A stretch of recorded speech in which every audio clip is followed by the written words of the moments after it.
एक बार की बात है। रात का समय था। सीमा नाम की एक लड़की अपनी स्कूटी पर तेजी से घर की ओर चली जा रही थी। आज तो बहुत लेट हो गया ऑफिस में। माँ बहुत गुस्सा करेगी आज तो। मुझे और तेजी से घर जाना होगा। सीमा अपनी स्कूटी की स्पीड बढ़ा देती है, लेकिन तभी सामने से एक ट्रक तेजी से चला आ रहा होता है। इससे पहले सीमा कुछ समझ पाती, वो ट्रक सीमा को जोर से टक्कर मारकर वहां से भाग जाता है। सीमा रोड पर गिर जाती है और दर्द से तड़पने लगती है। आह, बचाओ मुझे, मेरे हाथ पांव दोनों टूट गए हैं। आह, बचाओ, नहीं तो मैं मर जाऊंगी। सीमा की चीखें सुनकर वहां काफी लोग इकट्ठा हो जाते हैं, लेकिन सीमा की कोई मदद नहीं करता। तभी वहां एक एम्बुलेंस आती है जिसे राजू और दीनू चला रहे होते हैं। वो दोनों सीमा को स्ट्रेचर पर लेटाते हैं और लेकर चले जाते हैं।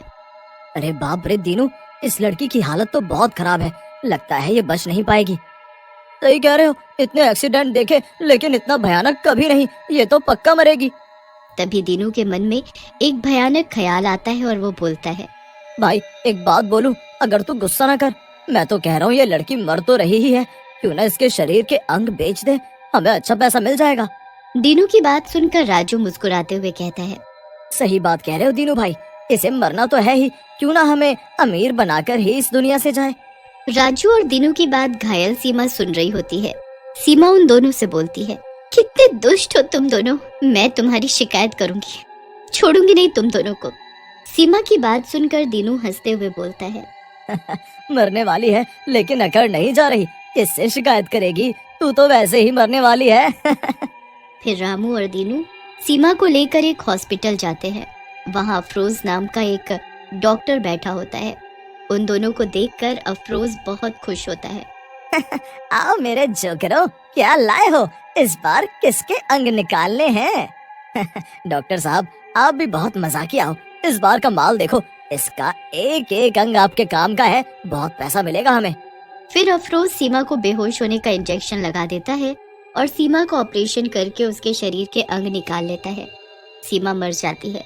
ऑपरेशन के बाद अफरोज रामू और दीनू को पैसे देते हुए कहता है, वाह दीनू और रामू, इस बार तो तुम सचमुच बहुत बढ़िया बॉडी लाए हो, इसके सारे अंग बढ़िया हैं, इनका अच्छा पैसा मिलेगा बाजार में। लो तुम भी इस बार ज्यादा पैसे लो।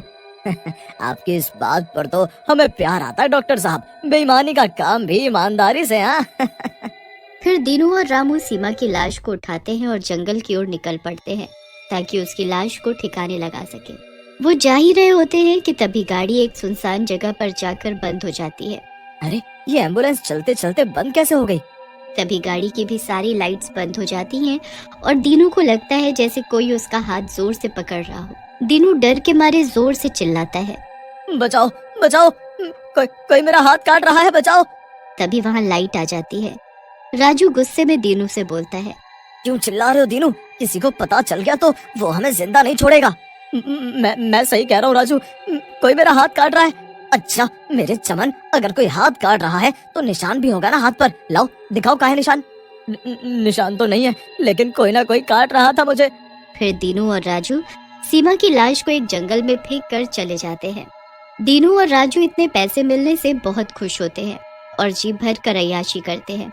वो एक बार में जाते हैं और नाचने लगते हैं। मजा आ गया दीनू भाई, इस बार के सामान में पैसे अच्छे मिल गए। सही कह रहे हो, उस लड़की के अंगों का अच्छा पैसा मिल गया हमें। राजू और दीनू नाच रहे होते हैं कि तभी दीनू को वही सीमा लड़की दिखती है। पहले तो वो उसे नजरों का धोखा समझकर कुछ नहीं बोलता। तभी दीनू को जोर से थप्पड़ लगता है और वो गिर जाता है। मत मारो मुझे माफ कर दो, मत मारो। दीनू की हालत देखकर बार में बैठे और लोग भी हंसने लगते हैं। राजू दीनू को वहाँ से लेकर उसके घर की तरफ भाग जाता है। दीनू तुम कुछ दिन आराम कर लो, लगता है काम करके थक गए हो, नहीं तो एक दिन पागल हो जाओगे। फिर राजू दीनू को घर में सुलाकर वहाँ से चला जाता है। दीनू सो रहा होता है, तभी उसके सपने में सीमा चुड़ैल के रूप में आती है और बोलती है, दुष्ट, मुझे मेरा दिल वापस दे, नहीं तो मैं तुझे जिंदा नहीं छोड़ूंगी। ऐसा कहकर सीमा दीनू का गला दबाने लगती है। दीनू उठ जाता है लेकिन उसे कोई नहीं दिखता। अगले दिन वो रात की सारी घटना राजू को बताता है, जिसे सुनकर राजू भी घबरा जाता है। दीनू तेरी बातें सुनकर तो मुझे भी डर लग रहा है, हमें डॉक्टर अफरोज से इस बारे में बात करनी चाहिए और सीमा के दिल को ढूंढना होगा। फिर राजू और दीनू डॉक्टर अफरोज से मिलने के लिए उसके हॉस्पिटल जाते हैं। लेकिन अफरोज के हॉस्पिटल के सामने बहुत भीड़ लगी होती है। अरे ये हॉस्पिटल के सामने इतनी भीड़ कैसी? क्या हुआ हॉस्पिटल में? कहीं अफरोज पकड़ा तो नहीं गया? राजू शुभ शुभ बोल, वो पकड़ा गया तो हम भी मरेंगे उसके साथ। पुलिस वाले बहुत मारते हैं भाई। फिर राजू और दीनू हॉस्पिटल के अंदर घुस जाते हैं। हॉस्पिटल में अफरोज की लाश पड़ी होती है और उसकी लाश में से दिल गायब होता है। राजू वहाँ खड़ी नर्स से पूछता है, अरे नर्स जी, ये डॉक्टर अफरोज को क्या हो गया और उनके शरीर की ऐसी हालत? पता नहीं भैया, रात में किसी ने इनको मारकर इनका दिल चोरी कर लिया। पता नहीं कौन था वो, जिसे बिल्कुल दया नहीं आई, मार दिया इन्हें। फिर राजू और दीनू चुपके से अफरोज के केबिन में घुस जाते हैं और उसकी डायरी को उठा लेते हैं और डायरी उठाकर हॉस्पिटल से बाहर आ जाते हैं। राजू डायरी देखने लगता है और खुश हो जाता है। दीनू भाई, अपना काम बन गया। इस डॉक्टर अफरोज ने जिसे जिसे अंग लगाए हैं उसका पता इनमें दिया है। फिर उस रात दीनू और राजू एक साथ दीनू के घर पर ही सो जाते हैं। रात में सीमा चुड़ैल के रूप में वहां आती है और दीनू को उठाकर पटक देती है। दीनू जोर से गिर जाता है। अरे मार डाला, मेरी कमर टूट गई, मुझसे तो उठा भी नहीं जा रहा। आह! दीनू का चिल्लाना सुनकर राजू भी उठ जाता है और सामने चुड़ैल को देखकर घबरा जाता है। चुड़ैल, मुझे छोड़ दो, मत मारो मुझे। उन दोनों को डरा हुआ देख चुड़ैल हंसते हुए बोलती है, बहुत डर लग रहा है। उस दिन मेरे अंग बेच रहे थे, तब ये डर कहाँ था? अब मैं तुम्हें जिंदा नहीं छोड़ूंगी। तभी दीनू बोलता है, लेकिन चुड़ैल जी, अगर आपने हमें मार दिया तो आपके दिल का पता कौन बताएगा? दीनू की बात सुनकर चुड़ैल बोलती है, तुम्हें अगर पता है कहाँ है मेरा दिल तो मुझे वहां ले चलो, मैं तुम्हारी जान बख्श दूंगी। मुझे मेरा दिल वापस चाहिए। फिर दीनू और राजू चुड़ैल को लेकर अफरोज की डायरी में लिखे पते पर चले जाते हैं। वहाँ एक छोटी बच्ची बेड पर बीमार लेटी होती है। राजू उसके माँ और बाप के पास जाता है। जी, अभी कुछ दिनों पहले यहाँ पर किसी का हार्ट ट्रांसप्लांट हुआ है। कौन है वो? लड़की के माँ बाप उस लड़की की तरफ इशारा कर बोलते हैं, जी मेरी बेटी अंजलि का हार्ट ट्रांसप्लांट हुआ है। भला हो उस लड़की का जिसने इसे अपना दिल दे दिया, नहीं तो मेरी प्यारी बच्ची मर जाती।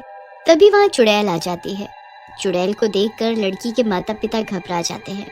चुड़ैल लड़की के पास जाती है और उसे प्यार से छूते हुए बोलती है, अंजलि बेटी, तुम ठीक हो जाओगी, तुम चिंता मत करो, मेरे दिल की तुम्हें ज्यादा जरूरत है, अब ये दिल तुम्हारे पास ही रहेगा। ऐसा कहकर चुड़ैल उन दोनों की तरफ मुड़ती है और बोलती है, तुम दोनों ने बहुत गलत किया है, डॉक्टरी के पेशे को बदनाम किया है, तुम दोनों को इसकी सजा मिलनी चाहिए। ऐसा कहकर चुड़ैल दीनू और राजू को वहीं मार डालती है और अपने जादू से अंजलि को ठीक करके वहां से गायब हो जाती है।